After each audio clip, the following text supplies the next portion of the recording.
पिछली बार का क्या श्लोक था कि भगवान ने कहा था, एक बार रिपीट करते हैं, ठीक है। श्री भगवान उवाच लोके अस्मिन् द्विविधा निष्ठा पुरा प्रोक्ता मया नघ ज्ञानयोगेन सांख्यानां कर्मयोगेन योगिनां। भगवान ने अर्जुन से कहा था कि अर्जुन, ठीक है, उसको अर्जुन को किस नाम से बुलाया था भगवान ने? निष्पाप, है ना, अनघ। अनघ का मतलब निष्पाप। और क्यों कहा निष्पाप उसको? क्योंकि अर्जुन जो है वो कोई भी बात अपने मन के अंदर रखता नहीं था छिपा, ठीक है। जो बात है, जो कंफ्यूजन है, पूरा एकदम ओपनली खूब अच्छी तरीके से ये भी बोल देता था, ये मैं नहीं कर पाऊंगा। ये नहीं कि कृष्ण की हर बात पे उसने यस बोला, नहीं, ये भी नहीं किया। लेकिन कभी भी वो मन में अपनी कोई बात छुपा के नहीं रखता। इसका सबसे बिग रीजन इसलिए है कि अर्जुन को तो खूब अच्छी तरह मालूम है ना कि ये कौन है, ऋषिकेश है। हम छिपा तो पाएंगे नहीं, और अगर छिपाने की कोशिश करेंगे तो हम पाप करेंगे। इसलिए वो कभी भी अपने मन में कोई बात नहीं रखता, पूरी बात ऑनेस्टली बताते। इसलिए भगवान ने कहा, क्योंकि उसके मन में डाउट्स आ रहे, बहुत सारे। और सबसे बड़ा डाउट ये है कि भगवान ने दूसरे अध्याय में कह दिया कि अर्जुन, सबसे अच्छा योग है भक्ति योग, जिसमें तुम अपनी सारी इंद्रियों को मुझ में लगा, ठीक है। अब उसके मन में सबसे बड़ा कंफ्यूजन आ गया कि आप हमको युद्ध करने के लिए कह रहे हैं और कह रहे हैं सबसे बड़ा योग भक्ति योग है। क्योंकि भगवान ने ये कहा है कि भक्त ही मुझे जान पाएगा, भक्त्या माम अभिजानाति, एकमात्र भक्त मुझे जान पाएगा, ठीक है। तो उसको लगा कि जब भक्त जान पाएगा और भक्ति सबसे श्रेष्ठ है, तो फिर मैं क्यों करूं मैं कुछ और, क्यों करूं मैं कुछ और, ठीक है। तो इसलिए भगवान ने, अर्जुन ने भगवान से पूछा कि कर्मयोग, बेटा आपका नाम कौस्तुभ है क्या? अरे बहुत जतिन आ गए भाई। नहीं बेटा कौस्तुभ नहीं, बेटा पीहू, तुम कॉल करके बोल दो, मुझे टेंशन हो रहा है। बोल दो कि बोल दिया मैंने उसे, बोल दिया, अच्छा ठीक है। वो बोलो कि आप करके चेक कर लें, है ना, कितनी दूर है बच्चा, मुझे मालूम नहीं है कहाँ से आता है, एक बार बोलो चेक कर लें, क्योंकि हमें मालूम ही नहीं कि कौस्तुभ ये बच्चा कौन सा है, ठीक है। अब क्योंकि अर्जुन के मन में डाउट था कि भक्ति योग जब सबसे बेस्ट है, तो मुझे कर्म योग करने के लिए आप क्यों फोर्स कर, क्यों विवश कर, ठीक है। इसलिए जब उसके मन में डाउट आया, तब अर्जुन के डाउट को निकालने के लिए श्लोक नंबर 3 बोला था भगवान ने कि 2 प्रकार की निष्ठा होती है। निष्ठा मतलब श्रद्धा, विश्वास, फेथ, बिलीफ, 2 प्रकार के। किसी की ज्ञान में होती है, ठीक है। तो वो लोग क्या करते हैं, वो लोग शास्त्र पढ़ने लगते हैं। जिनकी श्रद्धा ज्ञान में होती है वो शास्त्र पढ़ने लगते हैं, जिनकी श्रद्धा कर्म में होती है वो कर्म करने लगते हैं, जिनकी श्रद्धा ध्यान में होती है कि वो आंख बंद करके और अपने हृदय में जो परमात्मा स्वरूप भगवान बैठे हुए हैं, इसको पकड़ भाग गया था ये। हरे कृष्णा पूर्वांचल, हरे कृष्णा।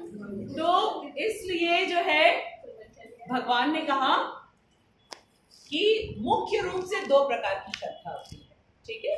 किसी की श्रद्धा ज्ञान में होती है, तो फिर वो बुक्स पढ़ते हैं और बुक्स पढ़ करके खुद को जानते हैं कि मैं आत्मा हूँ कि मैं शरीर हूँ। जब उनको ये पता चल जाता है कि मैं आत्मा हूँ, तो फिर उनकी सारे एफर्ट्स आत्मा की ओर हो जाते हैं, ठीक है। ये होता है ज्ञान योग। और कुछ लोगों का होता है कर्म में, तो उसके लिए भगवान ने बताया कि कैसे स्टेप बाय स्टेप। सबसे पहले लोगों को बहुत फल में आसक्ति होती है। फल का मतलब क्या है, रिजल्ट। ये काम करेंगे हमें ये फल मिलेगा, उसको फिर हम एंजॉय करेंगे। तो फिर भगवान ने कहा कोई इसमें गलत बात नहीं है, हो सकता है, क्योंकि अगर शरीर से आसक्ति है तो शरीर को सुख देने वाले हम कर्म करें, लेकिन उसमें उसमें एक चीज का ध्यान रखना है कि जो वेदों में, शास्त्रों में हमें बताया गया है उसके अकॉर्डिंग करना है, मनमानी कर्म नहीं करना। और फिर क्या करना है, धीरे धीरे कर्म फल से आसक्ति, अटैचमेंट को कम करने के लिए, जैसे कि हमने कोई काम किया, हमें उसकी सैलरी मिली 10,000 रुपीज, तो अब हमको क्या करना है, उसका जो 10% है, ठीक है, 10,000 का 10% कितना होएगा, 1,000 होगा, ठीक है। 1,000 भगवान की सेवा में लगाओ। जैसे गणेश प्रभु जी कितने बड़े रथ यात्रा की आयोजन करते हैं, ठीक है, इस प्रकार की कितने सारे आयोजन होते रहते हैं जिसमें हम डायरेक्टली लोगों को एक अवसर प्रदान करते हैं। रथ यात्रा में कितने लोग, हजारों लोग शामिल हो जाते हैं और सब के सब हरे कृष्ण महामंत्र का जप कर रहे हैं। हो सकता है वो घर में बैठ के ना करते हो, लेकिन क्योंकि रथ ऑर्गेनाइज हुआ है उसमें वो सबके सब पार्टिसिपेट करते हैं, तो वो क्या होता है, कम्युनिटी एक्टिविटी हो जाती है, ठीक है। तो ऐसे अवसर प्रदान करें, किनके लिए है, ये जो कर्म योगी जो अभी कर्म कर रहे हैं, पहले 10% फिर 20%, इसका मतलब 20% से आसक्ति उनकी खत्म हुई, 20% भगवान की सेवा में लगाया, धीरे धीरे उसको ग्रेजुअली बढ़ाते रहेंगे, ठीक। और फिर देखेंगे कि हम कौन से लेवल तक पहुंच सकते हैं, क्या हम 50% भगवान की सेवा में लगा सकते हैं, 50% में हम रहेंगे, हम अपनी फैमिली के लुक आफ्टर करेंगे, उसके बाद उससे भी कम करेंगे। जैसे जैसे भगवान की सेवा में हम लगते जाते वैसे वैसे भगवान के ऊपर हमारा विश्वास बढ़ता जाता है कि भगवान ही है जो हमारा पालन पोषण कर रहे हैं। क्योंकि जितने एनिमल्स हैं, ट्रीज हैं, वो तो कहीं जॉब करने जाते हैं, उनको तो सब कुछ मिलता है, सब कुछ मिलता है, ये बिलीव ग्रो करने में टाइम लगता है, उनके लिए कर्म योग है। इसलिए भगवान ने जो तीसरा श्लोक था उसमें बताया 2 प्रकार की निष्ठा होती है, एक ज्ञान में होती है, फिर वो भगवान का ज्ञान देते हैं और फिर रियलाइज करते हैं कि वो कौन है, फिर उस डायरेक्शन में उनके एफर्ट्स होते हैं। क्योंकि आत्मा की क्रिया क्या है, कौन बताएगा, आत्मा की क्रिया क्या है, आत्मा की क्रिया क्या है, आत्मा भगवान का अंश है, सच्चिदानंद का अंश है, आत्मा की क्रिया क्या है, हाँ? हाँ?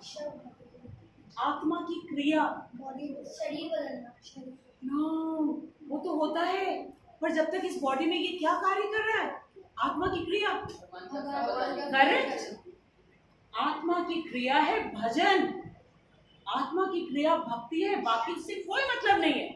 इसीलिए अगर हम भजन नहीं करते हैं, अगर हम भक्ति नहीं करते हैं, तो आत्मा जो है वो बहुत ही रोती रहती है, दुखी रहती है अंदर से, आत्मा की क्रिया होती है। तो जैसे हमको ज्ञान से ये पता चल जाता है कि हम शरीर नहीं है, हम आत्मा है, शरीर निर्वाह के लिए, शरीर एक वाहन है, जिस प्रकार से एक वाहन को पेट्रोल की जरूरत पड़ती है, मेंटेनेंस की जरूरत पड़ती है, उस तरीके से हमको बॉडी को लुक आफ्टर करना है, लेकिन हम बॉडी नहीं है, फिर उसका सारा कंसंट्रेशन आत्मा में, आत्मा की क्रियाएं वो करने लगता है, भक्तों का संग ढूंढने लगता है। गणेश प्रभु जी कहाँ है अभी, क्यों गए, आत्मा की क्रिया करने के लिए, मौका मिलते ही वहां चले जाओ, क्यों, वहां पे सब भक्तों का साथ मिलेगा, धाम है, वहां पे जो प्रोग्रेस होती है, ठीक है, हम यहाँ पे जो एक माला करते हैं, हम धाम में एक माला करते हैं, वो 1,000 से मल्टीप्लाइड हो जाता है।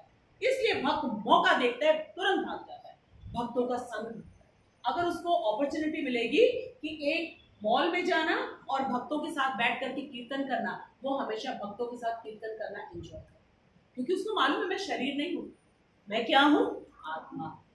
आया समझ में, ये 2 प्रकार की निष्ठा होती है, लेकिन किसी किसी की निष्ठा शरीर में बहुत ज्यादा होती है, शरीर से आसक्ति, उनके लिए कहा है कर्म योग, और फिर कर्म योग का जो फल मिलता है उसमें से कुछ पोर्शन हटाओ फॉर द सेवा ऑफ भगवान, तो उतने पोर्शन से हमारी अटैचमेंट निकली और हमने भगवान की ओर सेवा किया, तो भगवान क्या कहते हैं, ये यथा माम प्रपद्यन्ते, जैसी तुम्हारी भावना है उसको मैं रेसिप्रोकेट करता हूँ और उसको मैं बढ़ाता चला जाऊंगा, तुमको अपनी ओर अट्रैक्ट करता जाऊंगा, क्योंकि कृष्ण कौन है, द मोस्ट अट्रैक्टिव। हम सुंदरता को देख के अट्रैक्ट होते हैं, कृष्ण से बढ़कर और कोई सुंदर है, हम बल से अट्रैक्ट होते हैं, मेंटल बल हो या इंटेलेक्चुअल बल, कृष्ण से बढ़कर और कोई है जो 84 लाख योनियों में सबका पास्ट, प्रेजेंट और फ्यूचर को जानते हैं। ठीक है, इसके बाद हम अट्रैक्ट होते हैं धन से। कोई बहुत रिच होता है, वेल्दी होता है, हम उसके धन से अट्रैक्ट होते हैं। बट क्या कृष्ण से बढ़कर कोई धनी है? कोई नहीं। हम अट्रैक्ट होते हैं फेम से, यश से। ठीक है, कृष्ण से बढ़कर कोई यशस्वी है ही नहीं। कुछ भी कर सकते, he can do anything, but he will remain the most famous. इसके बाद हम अट्रैक्ट होते हैं वैराग्य से। वैराग्य से, जो हमें कोई चीज दे देता है, इसका मतलब उसको अटैचमेंट नहीं। कृष्ण से बढ़कर और कोई वैरागी नहीं, कोई वैरागी नहीं। वृंदावन में, गोकुल में इतना प्यार करने वाली वहां पे मैया यशोदा, नंद बाबा, ठीक है, सारे के सारे गोपाल जो उनके साथ खेलते थे, उन सबको छोड़ करके चले आए मथुरा। क्यों? कंस का अंत करने, कंस का अंत करने के लिए।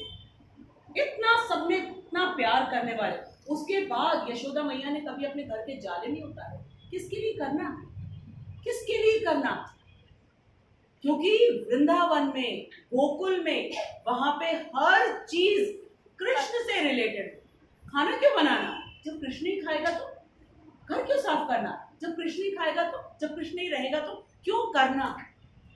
उतना प्यार करने वाले लोगों को छोड़ करके। क्यों?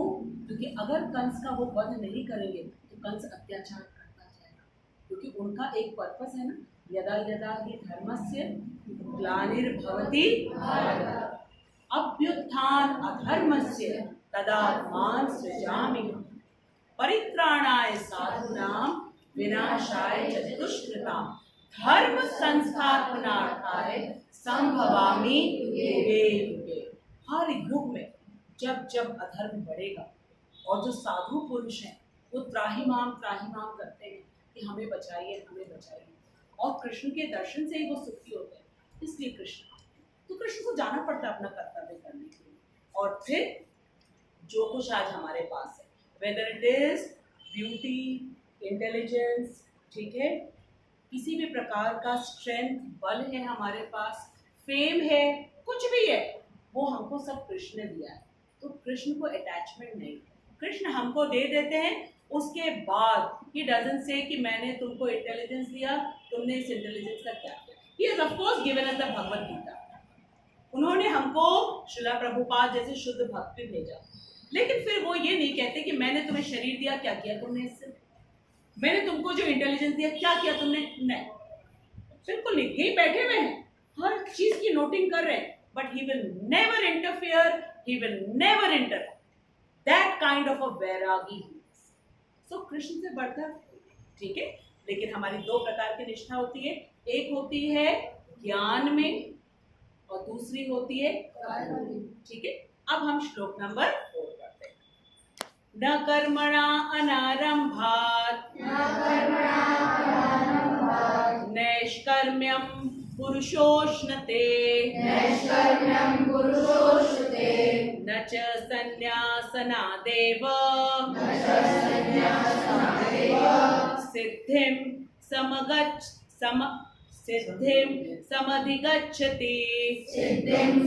समधिगच्छति। न कर्मणाम् अनारंभात्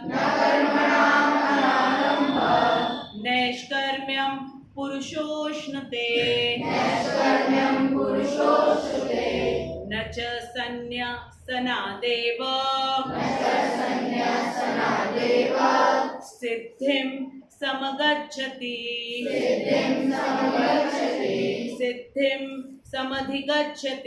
सिद्धिं समधिगच्छति। न कर्मणाम् अनारंभात्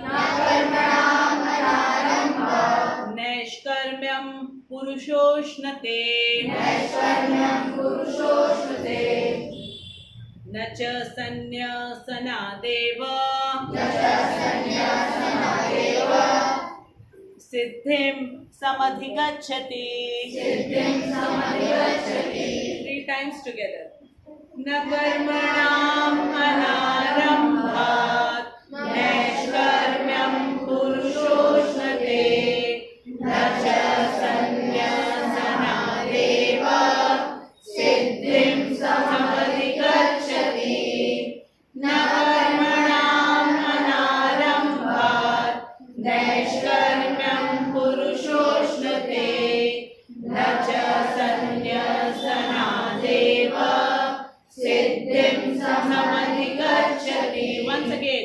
न कर्मणाम् अनारम्भात् नैष्कर्म्यं पुरुषोऽश्नुते न च सन्न्यसनादेव सिद्धिं समधिगच्छति। अब मैं वर्ड मीनिंग बोलूंगी, आप रिपीट करना, ठीक है। न नहीं कर्मणाम नियत कर्मों के अनारंभात न करने से नैष्कर्म्यम कर्म बंधन से मुक्ति को पुरुषः मनुष्य अश्नुते प्राप्त करता है। न नहीं च भी सन्न्य संन्यात त्याग से एव केवल सिद्धिम सफलता समधिगच्छति प्राप्त करता है। न तो कर्म से विमुख होकर कोई कर्म फल से छुटकारा पा सकता है और न केवल संन्यास से सिद्धि प्राप्त की जा सकती है। भगवान ने ये श्लोक इसलिए कहा क्योंकि अर्जुन के माइंड में ना अभी तक वो चल रहा है कि अगर मैं मारूंगा तो पाप होगा। कर्म फल उसके दिमाग में चल रहा है कि घर के बड़ों को, ठीक है, अपने गुरु को, जो कि ब्राह्मण भी हैं, ब्राह्मण हत्या बहुत बड़ा पाप होता है, ठीक है। तो इसलिए अर्जुन के मन में जो डाउट है उस चीज को निकालने के लिए कृष्ण पूरी तरीके से, पहले बताया 2 प्रकार की निष्ठा होती है और अब बता रहे हैं कि तुम्हारे मन में जो जिस प्रकार का डर बैठा हुआ है ना कि तुमको जो तुम कर्म करोगे युद्ध करने का, उसका फल क्या होगा कि तुम नरक में जाओगे, ये तुम्हारे मन में है। तो कर्म फल से कोई छुटकारा नहीं पा सकता है। कब? जब तक कि वो अपना नियत कर्म ना करे। नियत कर्म क्या होता है? नियत कर्म स्वधर्म होता है, ठीक है। अब हमारी 2 प्रकार की आइडेंटिटी है, 2 प्रकार की आइडेंटिटी। सबसे पहले आइडेंटिटी क्या है? जो उनको आंखों से दिखता है, क्या? भौतिक शरीर दिखता है। तो जब भौतिक शरीर हमको दिखता है तो भौतिक शरीर के अनुसार वर्ण और आश्रम है। 4 वर्ण क्या हैं? सबसे पहला ब्राह्मण, दूसरा क्षत्रिय, तीसरा वैश्य, चौथा शूद्र, ठीक है। सबका अलग अलग धर्म है और एज के अकॉर्डिंग सबसे पहला 5 से 25 तक ब्रह्मचर्य है, ठीक है। 26 से 50 तक गृहस्थ है, 51 से 75 तक वानप्रस्थ है और उसके बाद है सन्यास। जब तक हम अपने आप को बॉडी मानते हैं, इसीलिए हमने कहा 2 प्रकार की हमारी आइडेंटिटी है। जब तक हम अपने आप को बॉडी मानते हैं तब तक हमको वर्ण आश्रम के अकॉर्डिंग कर्म करना है और जिस दम हमको ज्ञान से ये पता चल गया कि हम आत्मा हैं, ठीक है, उस समय अगर हम बॉडी का धर्म करते हैं तो भी ठीक है और अगर ना करके पूरी तरीके से हम भजन में लग जाते तो पाप नहीं लगेगा। क्यों? क्योंकि तब हमारी कर्म फल में कोई आसक्ति नहीं है, हमारी इंद्रियां इधर उधर भाग नहीं रही है, हमारे मन में इच्छा है कि हम इस चीज का भोग करें और एक्सटर्नली हम दिखावा करें, जिसको मिथ्याचारी कहा जाता है, तब हम मिथ्याचारी नहीं रहेंगे। क्यों बता रहे हैं कृष्ण ऐसा? क्योंकि वो यहाँ पे बैठे, ठीक है। हम जो मन में सोचते हैं वो उस चीज को देखते हैं, जो हम हाथ से करते हैं उसको वो नहीं देखते, बिल्कुल नहीं देखते। क्योंकि बहुत से ऐसे व्यक्ति हैं जिनके मन में है कि वो बहुत कुछ करे लेकिन किसी कारणवश वो नहीं कर पाते। तो क्या कृष्ण उनकी भक्ति को भक्ति नहीं मानते? हमेशा वो याद कर रहे हैं, किसी कारणवश वो नहीं आ पा रहे लेकिन उनकी भक्ति हमसे ज्यादा है। हमेशा एक एग्जाम्पल याद रखा करो, 2 फ्रेंड्स थे, ठीक है, पर 2 फ्रेंड्स थे, ठीक है। रोज वो एक साथ स्कूल जाते थे और स्कूल जाने के रास्ते में एक मंदिर पड़ता था, ठीक, क्योंकि घर से सिखाया गया था कि आप जब जा रहे हो मंदिर में जाओगे, प्रणाम करोगे, उसके बाद आप जाओगे स्कूल। तो जब दोनों जा रहे थे वहां पे सड़क में वो मदारी का खेल नहीं होता है, हाँ, मदारी का खेल भी तो कभी कभी होता है, नहीं मालूम मदारी का खेल? अरे नहीं देखा इसने भाई, अक्कर ने मदारी का खेल देखा है, बात इसको दिखा देना। तो एक फ्रेंड ने बोला एक काम करते हैं, हमारे पास लिमिटेड टाइम है, या तो हम मंदिर जाएं या हम मदारी का खेल देख लें, ठीक है। उतने टाइम में या हम खेल देख लिया, मंदिर जाए, स्कूल तो जाना ही जाना है।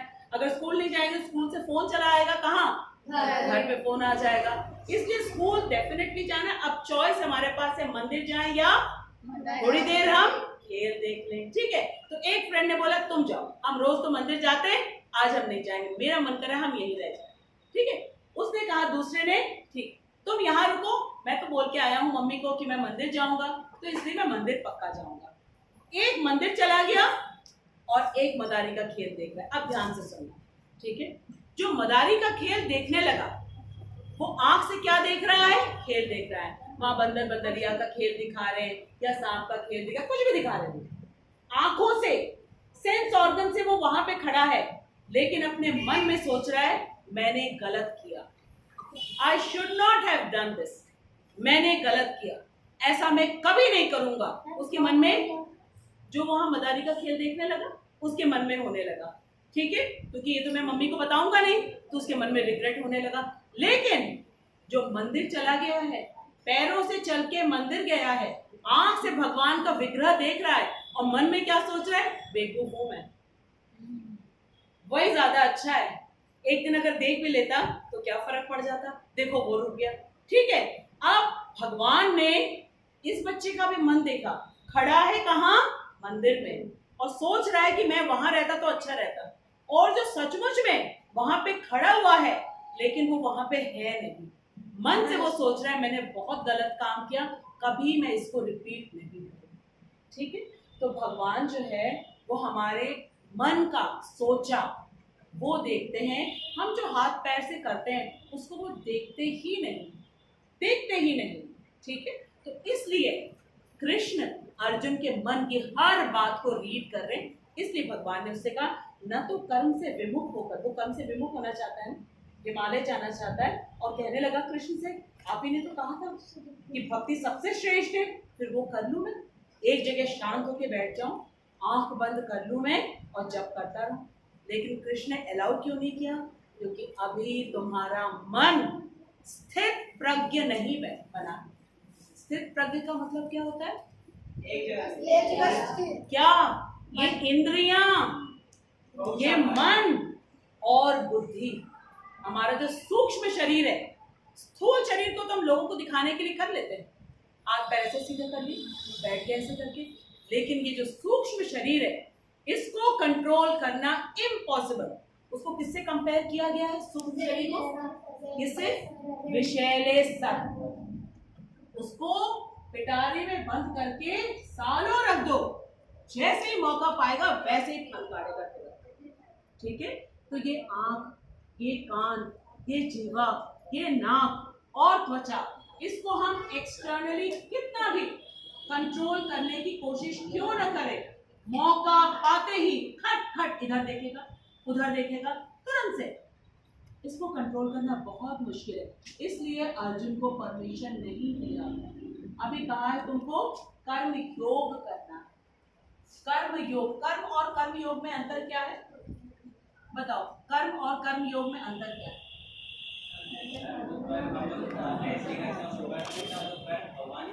करेक्ट, भगवान की प्रसन्नता के लिए करते, ठीक है। हम कर्म करते हैं अपनी इंद्रियों को खुश करने के लिए, ठीक है। हमारी इंद्रियां क्या है, आंख है, नाक है, कान है, जीभ है, त्वचा है, इसको सुखी करने के लिए, हैप्पी करने के लिए जो भी काम हम करते हैं, ठीक है, जहां पे हमको कृष्ण की कहीं प्रेजेंस नहीं दिखती है, ठीक, वो होता है कर्म। लेकिन कर्म योग कब बन जाता है, जब हम एक एक चीज कृष्ण के लिए करते हैं। और कृष्ण के लिए कब करेंगे, कौन बताएगा? When we will start doing for Krishna, when we will do every work for his happiness, when, correct, बहुत अच्छी बात। और स्थित प्रज्ञ बनेंगे, शाबाश। क्यों बने स्थित प्रज्ञ, क्यों? वेरी गुड, बहुत अच्छी बात है। एक सिंपल सा आंसर है, जब कृष्ण के साथ हमें हमारा संबंध का ज्ञान हो जाए, ठीक है। जिन जिन के साथ हमारा संबंध का ज्ञान है हमको फिर बताने की आवश्यकता नहीं पड़ती है कि इसके लिए क्या करना है। अक्षत को मालूम है कि वो उसका छोटा भाई है, he will always hold his hand, he need not be reminded for that, ठीक है, बिकॉज संबंध ज्ञान है। अभी हमको संबंध ज्ञान कृष्ण के साथ वो प्रगाढ़ रूप में नहीं है। प्रगाढ़ रूप में मतलब एकदम परमानेंटली हम कहीं देखते हैं तो हमको वहां पे कृष्ण ही दिखते हैं। जब ये पता लगने लगेगा आंखें कृष्ण दी, जो कुछ भी हम देख रहे हैं सब कुछ कृष्ण का दिया हुआ है, एक सेकंड के लिए भी हम कृष्ण की कॉन्शियसनेस से अलग ना हो, तब है कि संबंध ज्ञान पूर्ण रूप से हो गया। उसके बाद फिर हम स्थिर प्रज्ञ बन जाए, फिर और हमें रिमाइंड नहीं करने की आवश्यकता है। लेकिन उसके पहले क्या करना है? कर्म योग करना है। इसलिए भगवान ने अर्जुन से कहा न तो कर्म से विमुख होकर कोई कर्म फल से छुटकारा पा सकता है, कि तुम सोचोगे कि तुम अपना युद्ध करने का कर्म नहीं करोगे और तुम्हें पाप नहीं लगेगा। कहाँ बताया था भगवान ने? बताओ तो, दूसरे अध्याय में बताया था ना कि अगर तुम युद्ध के मैदान में खड़े होगे तो क्या मिलेगा? स्वर्ग का द्वार तुम्हारे लिए खुला रह जाएगा। जिसके लिए ज्ञानी ध्यानी तपस्या करते हैं कि स्वर्ग जा सके, वो ज्ञानी और ध्यानी इतना उनको सेंस कंट्रोल करना पड़ता है। अपने हृदय में बैठे परमात्मा को देखने का प्रयास करते हैं। तो जो ज्ञानी और ध्यानी सालों सालों की तपस्या के बाद स्वर्ग पहुंचते हैं, सिर्फ तुम युद्ध के मैदान में खड़े हो जाओ और युद्ध करना शुरू कर दो पूरी ईमानदारी से, मेरी प्रसन्नता के लिए।